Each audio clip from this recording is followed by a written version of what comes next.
इन गोवाच्या या विशेष कार्यक्रमात आपलं स्वागत. माझ्यासोबत आहेत अमर बिष्ट. अमर बिष्ट हे हिमालयन ट्रेकर्स म्हणून ओळखले जातात आणि पर्यटन उद्योगामध्ये एक तरुण उद्योजक म्हणून ते नेपाळमध्ये सुपरिचित आहेत.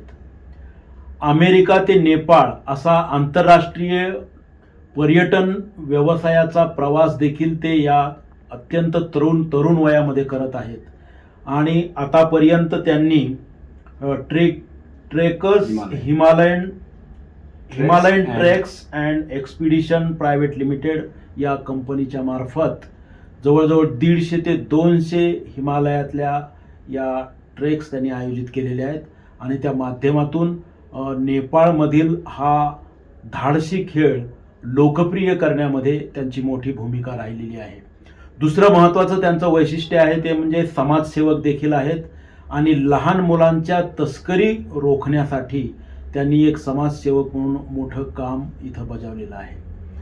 अमर जी, आपका इन गोवा के इस कार्यक्रम में स्वागत. आपका बहुत बहुत धन्यवाद. Thank you. आप पिछले 10 साल से हिमालयन ट्रेक्स में कार्यरत हो. क्या है ये हिमालयन ट्रैक और इसमें जो टूरिस्ट आते हैं उनके लिए आप क्या करते हैं? स्पेशली हमारा कंपनी का एक ही मकसद है कि जैसा मान लीजिएगा कि एवरेस्ट सीजन, बहुत सारे लोग एवरेस्ट सीजन देखने के लिए आते हैं और बहुत सारे लोग है ना. अब जैसा मान लीजिए काठमांडू के बाद वो लोग एवरेस्ट जाएंगे, ट्रेकिंग जाएंगे, वो करेंगे. लेकिन हर किसी लोग वो यहाँ नेपाल में बहुत सारे हिमालय अभी मान लीजिए आप कर्णाली और फार वेस्ट में वर्जिन पीक बहुत है, अभी तक किसी ने क्लाइम नहीं किया है. और हमारा जो ये हमने जो नाम रखा है ना, ये एक्सपीडिशन, मतलब हम वो हिमालय को अब अपग्रेड करना चाह रहे हैं ताकि लोग जैसा मान लीजिएगा कि माउंट एवरेस्ट का हाइट है 8848 मीटर है अभी, लेकिन वहाँ लोग हर कोई लोग वहाँ क्लाइम नहीं कर सकते. और दूसरे लोग ये है ना कि आप कल्चर देखने भी आते हैं. जैसा मान लीजिएगा कि कर्णाली का कल्चर अलग ही है, हिमालय का कल्चर अलग ही है, पहाड़ का कल्चर, हिली का कल्चर अलग है और तराई का कल्चर भी अलग है. अभी हमारा ये जो है ना, हमारा ट्रेकिंग का अभी है ना कि साल में कम से कम मेरे पास 200 से 300 फॉरेनर आते हैं. और हम कर्णाली स्पेशली हम मानस सरोवर फोकस कर रहे हैं. अभी हम पात्रासी हिमालय फोकस कर रहे हैं, रारा राष्ट्रीय निकुंज फोकस कर रहे हैं, हम सेफोक्सेंडो को फोकस कर रहे हैं और कांजुरा हिमाल, वो बहुत सारी जगह है जहाँ के हम वो फोकस कर रहे हैं कि ताकि हमारी राज्य ने जैसे नेपाल सरकार ने वो अभी क्या है ना, ईस्ट बहुत ज्यादा develop day by day develop हो रहा है. मतलब कि टूरिस्ट आने का एक रीजन क्या है ना, अच्छा मतलब वो आते हैं लेकिन वो आएंगे, सबसे बेनिफिट क्या है ना, आपको वो जब आते हैं ना तो गवर्नमेंट को पहले तो टैक्स पे करेंगे एक, और दूसरी है ना जैसा कि जो हम कंपनी चलाते हैं ना, हमारे लिए भी बेनिफिट है. और तीसरा चीज है ना, जो लोकल जो होते हैं ना उनका भी रोजगारी मिल जाता है और लोकल गवर्नमेंट को भी टैक्स मिलता है. तो और धीरे धीरे क्या होता है ना, जब फॉरेनर लोग आते हैं, मेरे एक्सपीरियंस से मैं बोल रहा हूँ, जैसा हमने कर्णाली में कई जगह जब लोग आते हैं, कुछ लोग के पास पैसा होता है लेकिन जो गांव देखते हैं वो गांव में बहुत सारे, जैसे मान लीजिए वाटर सिस्टम आपको अवेलेबल नहीं है, कहाँ स्कूल है, तो वो लोग हमसे कांटेक्ट करते हैं, like how can I support this village, हम क्या कर सकते हैं इस गांव के लिए और क्या कर सकते हैं. ये बेनिफिट है ना. और लेकिन ये बेनिफिट के बावजूद चैलेंज भी बहुत है. सेफ्टी फर्स्ट, ट्रेकिंग मतलब सेफ्टी इज द फर्स्ट. अगर सेफ्टी नहीं है तो वो कुछ भी नहीं है. वो चैलेंजेस बहुत सारी है अभी देखने में, क्योंकि पहाड़ों में क्या है ना, जैसे कि आप हिमालय में जब, क्योंकि यहाँ डिफरेंट है ना, ऑल्टीट्यूड सिकनेस बहुत प्रॉब्लम है. जैसे मान लीजिए ईस्ट का डिफरेंट होगा, वेस्ट का डिफरेंट होगा और लो डाउन वो डिफरेंट होता है ना. और क्या है ना, कहीं जगह ऐसा भी है कि जहाँ एक्सेस नहीं है, आपको इजी अवेलेबल नहीं होगा.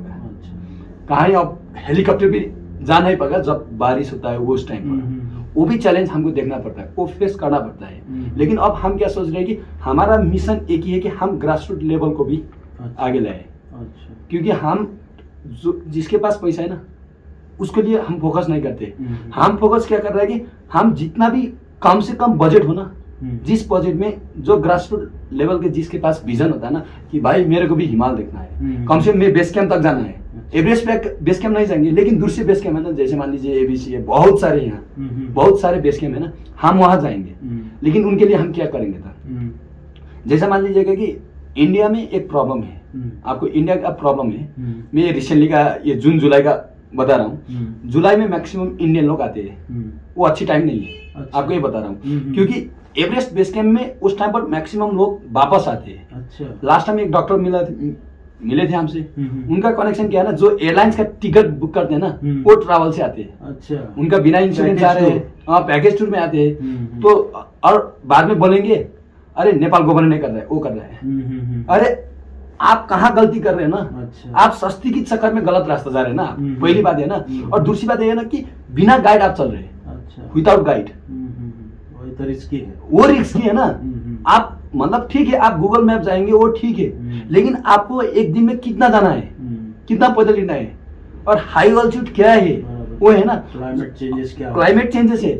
जैसे कि मान लीजिए फर्स्ट कि अगर नेपाल में कोई भी टूरिज्म है, जैसे टिकट ट्रैवल एजेंसी है ना, ट्रेकिंग, मतलब अगर आप उसी के थ्रू से जाएंगे ना तो आपको बहुत अच्छा होगा। मान लीजिए कि वो लोग पहले तो आपका विदाउट इंश्योरेंस आपको कभी लेंगे नहीं, विदाउट गाइड आपको कभी भेजेंगे नहीं, आपके पास एक गाइड जाएगा और पोर्टर गाइड भी जाएंगे। तब क्या होता है ना, अगर आपको हेल्थ इश्यू कुछ भी होगा ना इमीडिएटली रेस्क्यू होता है। मतलब कि आपका गाइड यहाँ है ना, कंपनी हुआ है ना, जब आप ट्रैवल से मतलब कि टिकट वो ट्रैवल सस्ते के चक्कर में आ रहे हैं ना, तो उनके पास ना उनके पास गाइड है, ना उनके पास इंश्योरेंस है, और फिर आप बाद में ब्लेम करेंगे गवर्नमेंट को, वो तो इंडिया में भी नहीं होगा ना। ये चीज इंडिया के में विशेष करके ये जो गोवा न्यूज देख रही है आप लोग को मैं बता रहा हूँ कि आप आप एंड ऑफ जुलाई में आते हैं कि एवरेस्ट बेस कैंप के लिए, उस टाइम पर रिस्क है। अगर आप आ रहे हैं we love to welcome you, लेकिन आपको सस्ती के चक्कर में मत पड़िए, लेकिन सेफ्टी इज द फर्स्ट। वो हमारा एक ही मकसद है कि सेफ्टी पहली चीज है।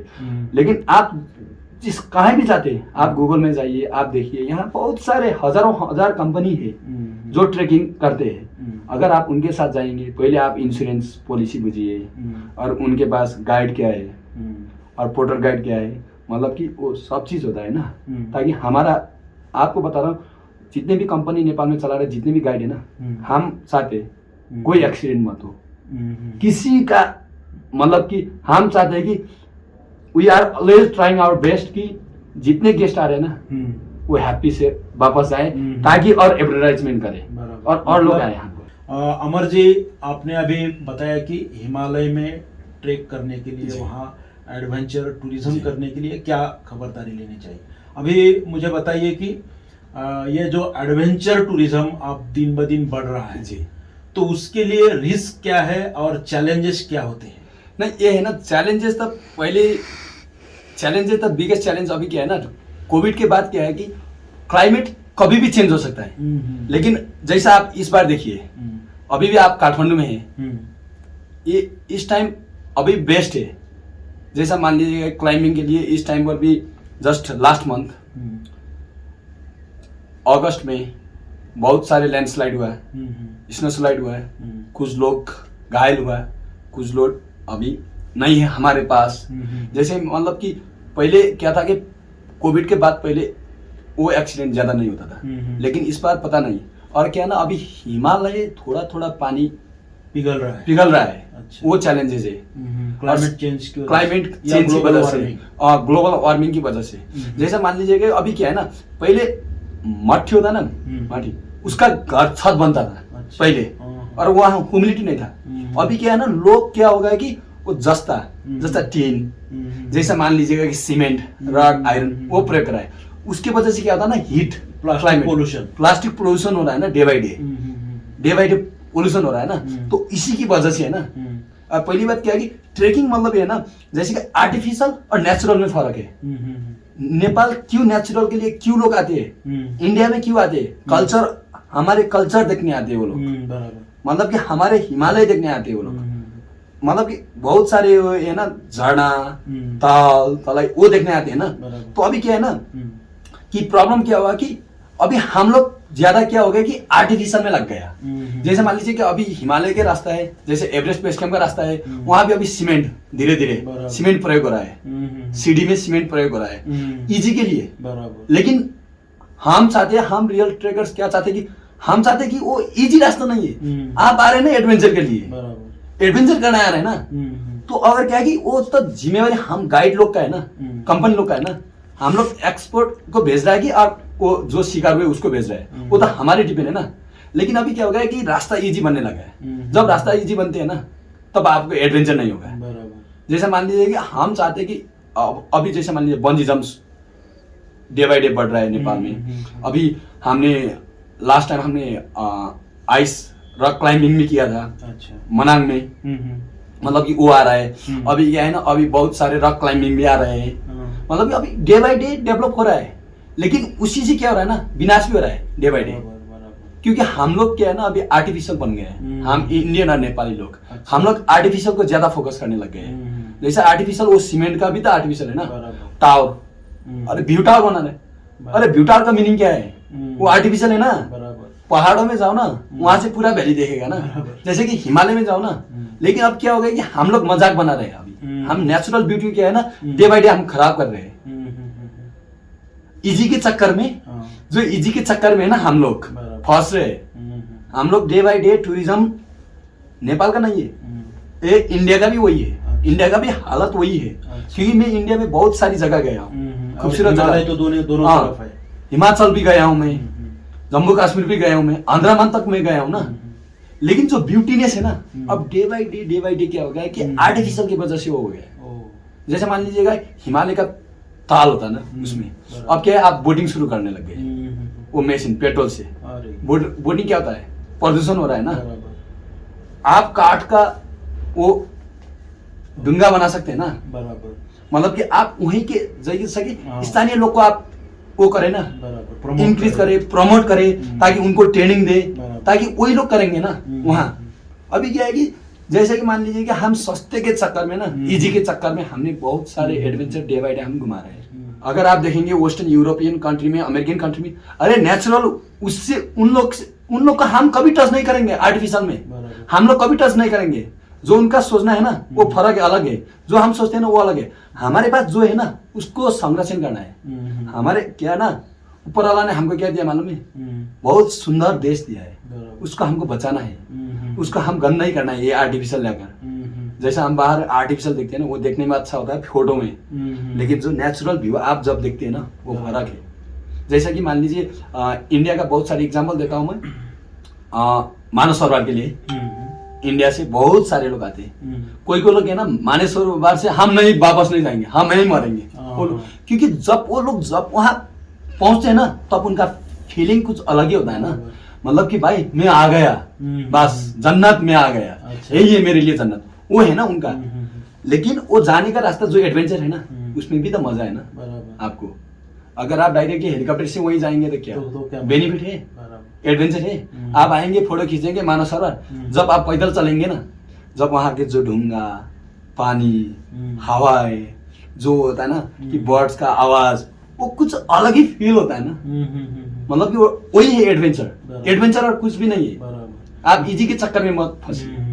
अमर जी आपने अभी अच्छी बात कही कि हिमालय को बनाए रखना, उसकी ब्यूटी बनाए रखना, उसकी नेचुरल जो आज की हकीकत है वो बनाए रखना कितना जरूरी है। आप गोवा भी आ चुके हैं। जी। और पर्यटन के क्षेत्र में आप अमेरिका से लेकर नेपाल, नेपाल से लेकर भारत हमेशा घूमते रहे। जी। गोवा भी हमारा एक पर्यटन क्षेत्र है। अरे बहुत बढ़िया है। तो गोवा के पर्यटन के बारे में आपका क्या अनुभव है? क्या जैसा मान लीजिए मैं रिसेंटली गोवा घूमकर आया हूँ। मैं कम से कम 3-4 बार जा चुका हूँ गोवा, साउथ नॉर्थ गोवा जा चुका हूँ। लेकिन मेरे को गोवा बहुत सुंदर जगह है। अच्छा। लेकिन वहाँ बहुत पोल्यूशन है। अच्छा। और पहली बार है ना गोवा में अभी क्या है कि जब आप देखेंगे बिफोर कोविड और आफ्टर कोविड, ठीक, अभी जो फॉरेनर जो है ना टूरिस्ट लोग, वो अब डे बाय डे क्या हुआ है, कम हो रहा है। टोटली कम नहीं हो रहा है। 60% वो कम हो गए। अच्छा। गोवा में। क्या कारण है? कारण ये है ना, मतलब कि हम लोग अभी क्या सोच रहे हैं कि एक्सपेंसिव बहुत ज्यादा हो गया है। जैसे होटल का जो रेट है ना वो बहुत है। अच्छा। और फूड वो बहुत एक्सपेंसिव है। दूसरी बात, और तीसरी बात ये है ना कि गोवा में जैसा कि ट्रैवल के लिए बहुत इजी एक्सेस है। मान लीजिए बहुत इजी एक्सेस है। जब ये आप अगर बीच में जाएंगे, समुद्र में जाएंगे, जहाँ भी वहाँ पोल्यूशन हो रहा है, जैसे मान लीजिएगा कि आप वो राइडिंग चल रहा है, सब कुछ चल रहा है ना, वो बहुत एक्सपेंसिव हो गया है। अच्छा। मतलब कि गोवा में क्या है ना कि जैसे मान लीजिए कि फॉरेनर लोग वो गोवा घूमने के लिए, एक तो अभी इंटरनेशनल फ्लाइट कॉस्ट क्या हो गए, यहाँ से यहाँ पहुंच गए, सुपर एक्सपेंसिव हो गए। और दूसरी चक्कर में क्या लग गया कि हम उसी चक्कर में क्या गए, हम भी होटल का रेट है ना, जो देना फैसिलिटी है ना वो नहीं है, फैसिलिटी वो नहीं है, लेकिन रेट है ना इतना बढ़ गया है। मतलब जैसे कि आप मान लीजिए कि मैं जब गोवा गया मैंने होटल देखा, लेकिन वहाँ नॉर्मल होटल भी 4,000-5,000 ICC ले रहा है, जो कि नेपाल का प्राइस 3 स्टार होटल का प्राइस है। आप समझ रहे, 3 स्टार होटल का प्राइस है नेपाल का। मतलब फैसिलिटी वाइज जीरो है। अच्छा। फैसिलिटी वाइज जीरो है। मतलब कि आपको ये होना चाहिए ना कि एक होटल में जैसे मान लीजिए गोवा एक गलत नजरिए से देखता है, लोग बोलते हैं यहाँ स्पा मिले, वो मिले, वो मिलेगा, नहीं, गोवा का ब्यूटी वो नहीं है। बराबर। गोवा का ब्यूटीनेस है ना वो अलग ही है। जैसा मान लीजिए कि वो गोवा जैसा समुद्र जो बीच है ना वो आपको यूरोप में नहीं मिलेगा, वो आपको आउट ऑफ कंट्री मिलेगा।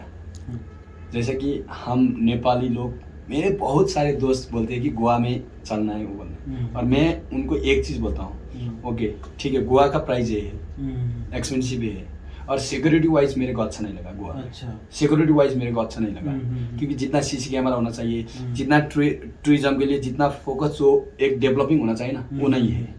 जैसे मान लीजिए आप न्यू ईयर में, अरे न्यू ईयर में कम से कम थोड़ा वो एक हैप्पीनेस की वजह से थोड़ा डिस्काउंट करो ना, उसी चक्कर में आप क्या है ना, डिस्काउंट के चक्कर में आप बढ़ा रहे हैं।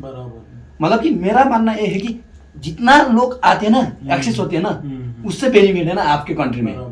अरे आएंगे 2-4 लोग आएंगे, रिच लोग आएंगे, पैसे वाला आएंगे, वो खाएंगे पिएंगे, लेकिन वो लोग कितने के पास एक्सेस होंगे। गोवा में जितने जो लोग हैं ना, कोई लोग उनका वो उनके अच्छा होगा, लेकिन अगर फॉर एग्जाम्पल मानते हैं हमें 1000 लोग आएंगे, 1000 लोग काम रोजगार मिलेगा ना, अगर 100 आएंगे तो 100 को मिलेगा ना, 100 आएंगे रिचेस्ट आएंगे, लेकिन 9 से जो आते हैं ना वो मीडियम फैमिली से आते हैं। वो मीडियम फैमिली का एक विजन होता है कि मैं गोवा चलूं, देखना है गोवा। मतलब गोवा का एक ब्यूटीनेस है ना वो अलग ही है, वहाँ का फ्रेश एयर है ना जो अलग ही है, वो डॉल्फिन का बहुत सारी अच्छी जगह है गोवा में। लेकिन क्या है ना, उसी चक्कर महंगाई की वजह से आप डे बाय डे क्या है ना डाउन हो रहा है। गोवा को एक ये सुधार करना चाहिए। हम नेपाल में भी वही फाइट कर रहे हैं अभी भी। हम अरे भाई कैसीनो तो जिसके पास पैसा वो जाएगा ना, लेकिन वहां तो सिर्फ 10% लोग आएंगे ना कैसीनो खेलने के लिए, लेकिन 90% लोग कौन आएगा, वही विजिट के लिए आएंगे, वही बीच देखने के लिए आएंगे, वहाँ की भाषा कल्चर। क्योंकि मैं एक चीज बोलता हूँ कि आपके देश इंडिया है, कल्चर ही आपके देश का आइडेंटिटी है, आप जानते कि नहीं, इंटरलैंड टूरिज्म। हाँ, कल्चर ही आपका आइडेंटिटी है। जैसा मान लीजिएगा कि राजस्थान के अगर आप मानेंगे तो आपको क्या लगता है मालूम है, राजस्थानी है। अरे आपको एक बता रहा हूँ, मैं सच में बता रहा हूँ, अगर कोई नारी, अगर कोई, जब हम इंडियन और नेपाली कल्चर ड्रेस में रहते हैं ना, लगता है कि वही सुंदर है, वही ब्यूटीनेस है हमारे लिए। अच्छा। वही ब्यूटीनेस है, सीरियसली बता रहा हूँ आपको। जब मैं मेरे एक्सपीरियंस से बता रहा हूँ, मैं फॉरेनर लोग लेता हूँ, अभी भी मेरे पास जितने भी लोग आते हैं ना वो कर्णाली के लिए आते हैं। क्या बोलते हैं मालूम है, वो एक चीज बोलते हैं मेरे को, जो कर्णाली में जो एक फैमिली है ना, एक परिवार इकट्ठे रह के बैठते हैं ना, और वहाँ के जो पैरन है ना वो लगा के बैठते हैं ना, वो बोलते हैं, आई थिंक वो बोलेंगे इनसे बड़ा सुखी और धनी आदमी कोई नहीं है संसार में। वो लोग वही बोलते हैं, क्योंकि उनके फेस है ना बहुत सुंदर होता है, क्योंकि उनका वो ड्रेस अप, उनका वो जो ये रोकना खाना है ना, वही है हमारे देश की आइडेंटिटी। प्लीज मैं गोवा से एक रिक्वेस्ट करूंगा, आपके गोवा में जितना भी आपका कल्चर है ना, प्लीज मत छोड़िए, कल्चर को बचा कर रखिए। आपका कल्चर ही आपका आइडेंटिटी है, ये मानिए या ना मानिए, आपका कल्चर ही आपका आइडेंटिटी है। अगर आप बाहर भी जाएंगे, अगर आप बाहर यूएस जाए, यूरोप जाए, अगर आप इंडिया का ड्रेस कल्चर, गोवा का कल्चर ड्रेस पहने ना, वो बोलेंगे हाँ ये भारत से है। अगर आप बाहर के ड्रेस लाएंगे ना, बोलेंगे पता नहीं ये कहाँ गए। तो आयडेंटिटी तो वही गुम हो गया ना, वही है। म्हणजेच पर्यटन वाढीसाठी केवळ आधुनिकतेचा हव्यास धरणं योग्य नव्हे, तर स्थानिक जे काही आहे ते think globally but live locally अशा प्रकारचा मंत्र जपूनच आपापल्या ठिकाणचं पर्यटन वाढवता येऊ शकतं। त्यासाठी गोव्यासारख्या राज्याने देखील आपल्या स्थानिक संस्कृतीला अधिक महत्त्व दिलं पाहिजे। त्यातूनच गोव्याचा पर्यटन व्यवसाय वाढीस लागू शकेल। अशा प्रकारचं अनुभवाचं एक कथन अमर बिष्ट हे इथं करत आहेत। अमर जी, आप हमारे साथ आए और हमारे दर्शकों के लिए आपने आपके अनुभव शेयर किए, इसलिए मैं आपका आभारी हूँ। बहुत बहुत धन्यवाद आपको भी। Thank you sir.